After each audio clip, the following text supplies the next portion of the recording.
विद्यार्थियों, आज के दिन में आपका स्वागत है। कक्षा 10 सामाजिक विज्ञान भारत एवं विश्व खंड 2 जीविका अर्थव्यवस्था एवं समाज, इस अध्याय का अध्याय संख्या 4 आज हम अध्ययन करने जा रहे हैं। अध्याय 4 विश्व अर्थव्यवस्था का पुनर्निर्माण युद्धोत्तर काल। पहला विश्व युद्ध खत्म होने के केवल 2 दशक बाद दूसरा विश्व युद्ध शुरू हो गया। यह युद्ध भी 2 बड़े खेमों के बीच था। एक गुट में धुरी शक्तियाँ, मुख्य रूप से नाज़ी जर्मनी, जापान और इटली थी, तो दूसरा खेमा मित्र राष्ट्रों ब्रिटेन, सोवियत संघ, फ्रांस और अमेरिका के नाम से जाना जाता था। 6 साल तक चला यह युद्ध जमीन, हवा और पानी में असंख्य मोर्चों पर लड़ा गया। विद्यार्थियों, इस प्रकार हम देखते हैं कि प्रथम विश्व युद्ध के बाद बहुत जल्द ही द्वितीय विश्व युद्ध भी शुरू हो गया और इस समय भी विश्व 2 भागों में बढ़ गया। एक भाग धुरी शक्तियों के रूप में और दूसरा भाग मित्र राष्ट्रों के रूप में। आइए आगे बढ़ते हैं। इस युद्ध में मौत और तबाही की कोई हद बाकी नहीं बची थी। माना जाता है कि इस जंग के कारण प्रत्यक्ष अप्रत्यक्ष रूप से करीब 6 करोड़ लोग मारे गए। यह 1939 की वैश्विक जनसंख्या का लगभग 3% था। करोड़ों लोग घायल हुए। अब तक के युद्धों में मोर्चे पर मरने वालों की संख्या ज़्यादा होती थी। इस युद्ध में ऐसा लोग ज़्यादा मरे जो किसी मोर्चे पर नहीं लड़ रहे थे। यूरोप और एशिया के विशाल भूभाग तबाह हुए। कई शहर हवाई बमबारी या लगातार गोलाबारी के कारण मिट्टी में मिल गए। इस युद्ध में बेहिसाब आर्थिक और सामाजिक तबाही को जन्म दिया। ऐसे हालात में पुनर्निर्माण का काम कठिन और लंबा साबित होने वाला था। युद्धोत्तर काल में पुनर्निर्माण का काम 2 बड़े प्रभावों के साए में आगे बढ़ा। पश्चिमी विश्व में अमेरिका आर्थिक, राजनीतिक और सैनिक दृष्टि से एक वर्चस्वशाली ताकत बन चुका था, तो दूसरी ओर सोवियत संघ भी एक वर्चस्वशाली शक्ति के रूप में सामने आया। नाज़ी जर्मनी को हराने के लिए सोवियत संघ की जनता ने भारी कुर्बानियां दी थी। जिसमें पूंजीवादी दुनिया महामंदी से जूझ रही थी, उसी दौरान सोवियत संघ के लोगों ने अपने देश को एक पिछड़े खेतिहर देश की जगह एक विश्व शक्ति की हैसियत में ला खड़ा किया था। विद्यार्थियों, यहाँ 2 चित्र दे रखे हैं, हम उनका अध्ययन करेंगे। चित्र संख्या 24, रूस पर हमला करती जर्मन टुकड़ियाँ। जुलाई 1941 में रूस पर हिटलर का हमला युद्ध में एक निर्णायक महत्व की घटना थी। आप देख सकते हैं किस प्रकार सैनिक युद्ध यहाँ पर कर रहे हैं और हमें युद्ध के हथियार भी नज़र आ रहे हैं। अगला चित्र 25, सोवियत रूस में युद्ध से तबाह स्टालिनग्राद।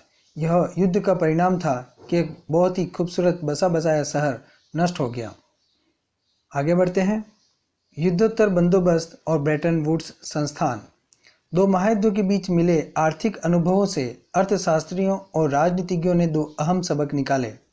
पहला, वृहत उत्पादन पर आधारित किसी औद्योगिक समाज को व्यापक उपभोग के बिना कायम नहीं रखा जा सकता, लेकिन व्यापक उपभोग को बनाए रखने के लिए आवश्यक था कि आमदनी काफ़ी ज़्यादा और स्थिर हो। यदि रोजगार अस्थिर होंगे तो आय स्थिर नहीं हो सकती थी। स्थिर आय के लिए पूर्ण रोजगार भी जरूरी था, लेकिन बाजार पूर्ण रोजगार की गारंटी नहीं दे सकता। कीमत, उपज और रोजगार में आने वाले उतार चढ़ावों को नियंत्रित करने के लिए सरकार का दखल जरूरी था। आर्थिक स्थिरता केवल सरकारी हस्तक्षेप के जरिए ही सुनिश्चित की जा सकती थी। दूसरा सबक बाहरी दुनिया के साथ आर्थिक संबंधों के बारे में था। पूर्ण रोजगार का लक्ष्य केवल तभी हासिल किया जा सकता है जब सरकार के पास वस्तुओं, पूंजी और श्रम की आवाजाही को नियंत्रित करने की ताकत उपलब्ध हो। संक्षेप में, युद्धोत्तर अंतर्राष्ट्रीय आर्थिक व्यवस्था का मुख्य उद्देश्य यह था कि औद्योगिक विश्व में आर्थिक स्थिरता एवं पूर्ण रोजगार बनाए रखा जाए। इस फ्रेमवर्क पर जुलाई 1944 में अमेरिका स्थित न्यू हैम्पशायर के ब्रेटन वुड्स नामक स्थान पर संयुक्त राष्ट्र मौद्रिक एवं वित्तीय सम्मेलन में सहमति बनी थी। विद्यार्थियों, यहाँ आपको एक चित्र दिखाई दे रहा है। चित्र संख्या 26, ब्रेटन वुड्स अमेरिका स्थित माउंट वॉशिंगटन होटल। यही वह स्थान है जहाँ ब्रेटन वुड्स का ऐतिहासिक सम्मेलन आयोजित किया गया था। आगे बढ़ते हैं। सदस्य देशों के विदेश व्यापार में लाभ और घाटे से निपटने के लिए ब्रेटन वुड्स सम्मेलन में ही अंतर्राष्ट्रीय मुद्रा कोष IMF की स्थापना की गई।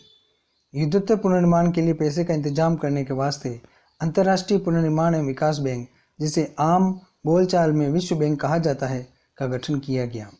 इसी वजह से विश्व बैंक और IMF को ब्रेटन वुड्स संस्थान या Bretton Woods twin, Bretton Woods की जुड़वा संतान भी कहा जाता है।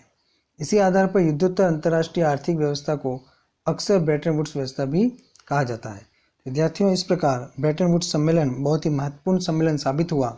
इस सम्मेलन के माध्यम से ही विश्व को दो महत्वपूर्ण अंतर्राष्ट्रीय संस्थाएं प्राप्त हुई, एक अंतर्राष्ट्रीय मुद्रा कोष व दूसरा अंतर्राष्ट्रीय पुनर्निर्माण एवं विकास बैंक, जिसे विश्व बैंक भी कहा जाता है। विश्व बैंक और IMF ने 1947 में औपचारिक रूप से काम करना शुरू किया। इन संस्थानों की निर्णय प्रक्रिया पर पश्चिमी औद्योगिक देशों का नियंत्रण रहता है। अमेरिका विश्व बैंक और IMF के किसी भी फैसले को वीटो कर सकता है। विद्यार्थियों, नया शब्द है वीटो। आइए इसका अर्थ समझते हैं। वीटो से तात्पर्य निषेधाधिकार से है। इस अधिकार के सहारे एक ही सदस्य की असहमति किसी भी प्रस्ताव को खारिज करने का आधार बन जाती है। किसी भी संगठन में जो प्रमुख सदस्य होते हैं उनको वीटो की शक्ति दी जाती है, और उनमें से अगर एक भी सदस्य किसी भी प्रस्ताव को मना कर देता है या सहमत नहीं होता है तो प्रस्ताव पारित नहीं होता है। इसे वीटो कहा जाता है। अंतर्राष्ट्रीय मौद्रिक व्यवस्था राष्ट्रीय मुद्राओं और मौद्रिक व्यवस्थाओं को एक दूसरे से जोड़ने वाली व्यवस्था है। ब्रेटन वुड्स व्यवस्था निश्चित विनिमय दरों पर आधारित होती थी। इस व्यवस्था में राष्ट्रीय मुद्राएं जैसे भारतीय मुद्रा, रुपया, डॉलर के साथ एक निश्चित विनिमय दर से बंधा हुआ था। $1 के बदले में कितने रुपए देने होंगे स्थिर रहता था। डॉलर का मूल्य भी सोने से बंधा हुआ था। $1 की कीमत 35 औंस सोने के बराबर निर्धारित की गई थी। प्रारंभिक युद्धोत्तर वर्ष।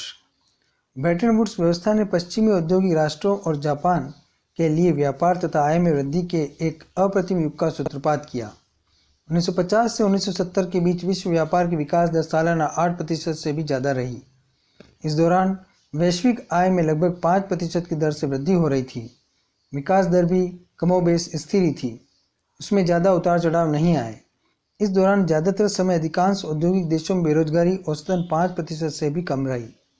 इन दशकों में तकनीक और उद्यम का विश्वव्यापी प्रसार हुआ। विकासशील देश विकसित औद्योगिक देशों के बराबर पहुंचने की जी तोड़ कोशिश कर रहे थे, इसलिए उन्होंने आधुनिक तकनीक से चलने वाले संयंत्रों और उपकरणों के आयात पर बेहिसाब पूंजी का निवेश किया। औपनिवेशीकरण और स्वतंत्रता।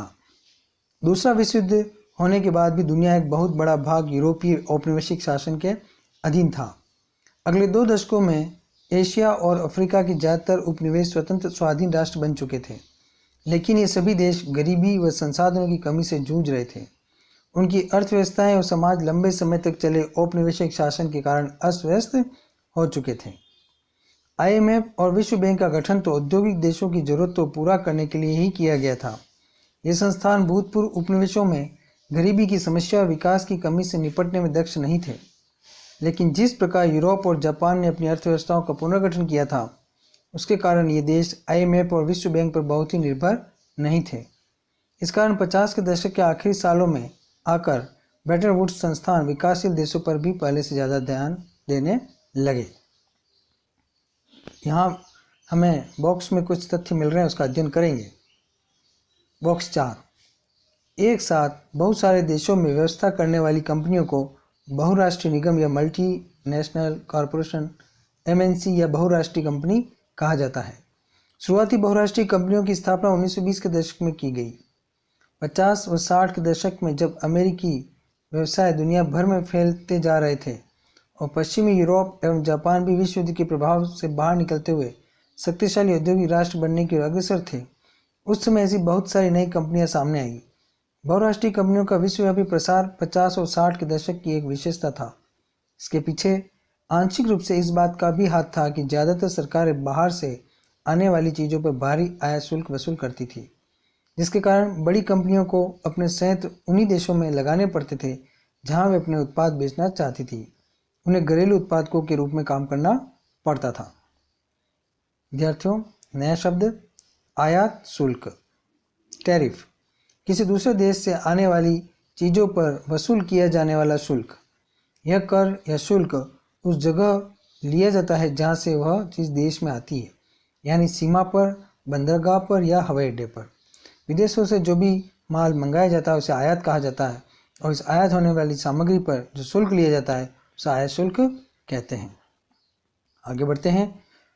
दुनिया के अल्प विकसित भाग उपनिवेशों के रूप में पश्चिमी साम्राज्यों के अधीन रहे थे। विडंबना यह थी कि नव स्वाधीन राष्ट्रों के रूप में भी अपनी जनता को गरीबी और पिछड़ेपन की गर्त से बाहर निकालने के लिए उन्हें ऐसे अंतर्राष्ट्रीय संस्थानों की मदद लेनी पड़ी थी जिन पर भूतपूर्व औपनिवेशिक शक्तियों का ही वर्चस्व था। औपनिवेशीकरण के बहुत साल बीत जाने के बाद भी बहुत सारे नव स्वाधीन राष्ट्रों की अर्थव्यवस्थाओं पर भूतपूर्व औपनिवेशिक शक्तियों का ही नियंत्रण बना हुआ था। जो देश ब्रिटेन और फ्रांस के उपनिवेश बन रह चुके थे या जहां कभी उनका राजनीतिक प्रभुत्व रह चुका, वहां के महत्वपूर्ण संसाधनों जैसे खनिज संपदा और जमीन पर अभी भी ब्रिटिश और फ्रांसीसी कंपनियों का ही नियंत्रण था, और वे इस नियंत्रण को छोड़ने के लिए किसी भी कीमत पर तैयार नहीं थी। कई बार अमेरिका जैसे अन्य शक्तिशाली देशों की बहुराष्ट्रीय कंपनियां भी विकासशील देशों के प्राकृतिक संसाधनों का बहुत कम कीमत पर दोहन करने लगती थी। दूसरी ओर ज़्यादातर विकासशील देशों को 50 और 60 के दशक में पश्चिमी अर्थव्यवस्थाओं की तेज प्रगति से कोई लाभ नहीं हुआ। इस समस्या को देखते हुए उन्होंने एक नए अंतर्राष्ट्रीय आर्थिक प्रणाली new international economic order NIEO के लिए आवाज़ उठाई और समूह 77 G77 के रूप में संगठित हो गए। NIEO से उनका आशय एक ऐसी व्यवस्था था जिसमें उन्हें अपने संसाधनों पर सही मायनों में नियंत्रण मिल सके, जिसमें उन्हें विकास के लिए अधिक सहायता मिले, कच्चे माल के सही दाम मिले और अपने तैयार मालों को विकसित देशों के बाजारों में बेचने के लिए बेहतर पहुंच मिले। ब्रेटन वुड्स का समापन और वैश्वीकरण की शुरुआत। सालों की स्थिर और तेज वृद्धि के बावजूद युद्धोत्तर दुनिया में सब कुछ सही नहीं चल रहा था। 60 के दशक से ही विदेशों में अपनी गतिविधियों की भारी लागत ने अमेरिका की वित्तीय और प्रतिस्पर्धी क्षमता को कमजोर कर दिया था। अमेरिकी डॉलर अब दुनिया की प्रधान मुद्रा के रूप में पहले जितना सम्मानित और निर्विवाद नहीं रह गया था। सोने की तुलना में डॉलर की कीमत गिरने लगी थी। अंततः स्थिर विनिमय दर की व्यवस्था विफल हो गई और प्रवाहमयी या अस्थिर विनिमय दर की व्यवस्था शुरू की गई। 70 के दशक के मध्य से अंतर्राष्ट्रीय वित्तीय संस्थानों में भी भारी बदलाव आ चुके थे। अब तक विकासशील देश कर्जे और विकास संबंधी सहायता के लिए अंतर्राष्ट्रीय संस्थानों की शरण ले सकते थे, लेकिन अब उन्हें पश्चिम के व्यावसायिक बैंकों और निजी ऋणदाता संस्थानों से कर्ज न लेने के लिए बाध्य किया जाने लगा।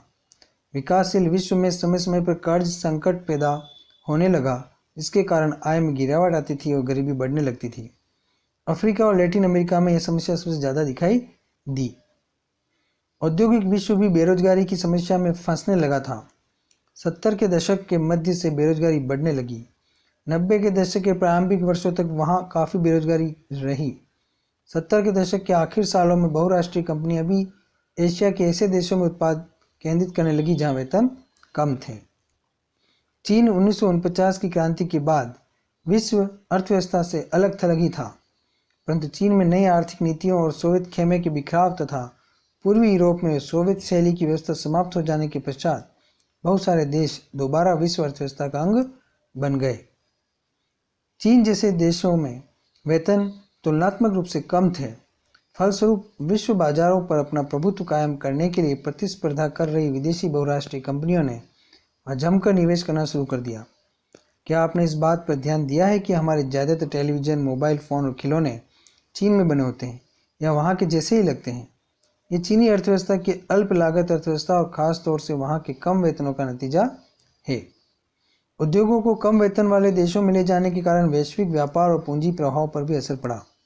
पिछले 2 दशक में भारत, चीन और ब्राज़ील आदि देशों की अर्थव्यवस्थाओं में आए भारी बदलाव के कारण दुनिया का आर्थिक भूगोल पूरी तरह से बदल चुका है। विद्यार्थियों, नए शब्दों का अध्ययन करते हैं। विनिमय दर। इस व्यवस्था के जरिए अंतर्राष्ट्रीय व्यापार की सुविधा के लिए विभिन्न देशों की राष्ट्रीय मुद्राओं को एक दूसरे से जोड़ा जाता है। मोटे तौर पर विनिमय दर 2 प्रकार की होती है, स्थिर विनिमय दर और परिवर्तनशील विनिमय दर। स्थिर विनिमय दर क्या होती है? जब विनिमय दर स्थिर होती है और उनमें आने वाले उतार चढ़ावों को नियंत्रित करने के लिए सरकारों को हस्तक्षेप करना पड़ता है, तो ऐसी विनिमय दर को स्थिर विनिमय दर कहा जाता है। दूसरा, लचीली या परिवर्तनशील विनिमय दर। इस तरह की विनिमय दर विदेशी मुद्रा बाजार में विभिन्न मुद्राओं की मांग या आपूर्ति के आधार पर और सिद्धांतः सरकारों के हस्तक्षेप के बिना घटती बढ़ती रहती है। इस प्रकार विद्यार्थियों, चारों अध्यायों का अध्ययन करने के पश्चात किस प्रकार भूमंडलीकृत विश्व का प्रादुर्भाव हुआ उस पर हमने चर्चा की। अगले ही अध्ययन में शीघ्र मिलेंगे। धन्यवाद।